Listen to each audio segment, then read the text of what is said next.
સગા સંબંધી જાનનો સામૈયો કરવા માટે ગામને પાદરે ગયા હોય તે વખતે બેની દીકરીની બાજુમાં બેઠી બેઠી ગાતી હોય કે ઊંચા ઊંચા રે દાદા ગઢને ચડાવજો, ગઢથી ઊંચેરા ગઢના કાંગરા.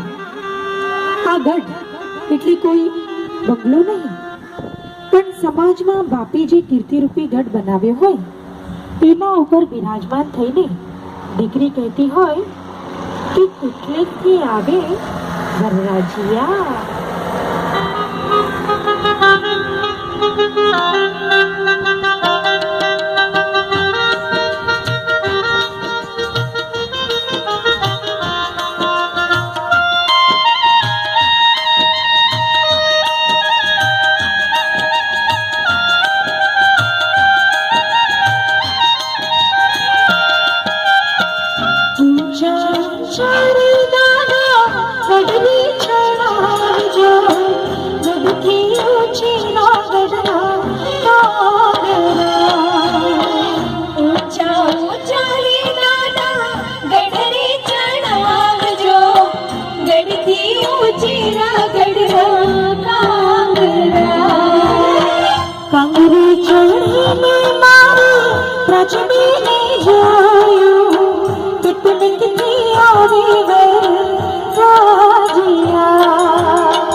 दर्शन राजिया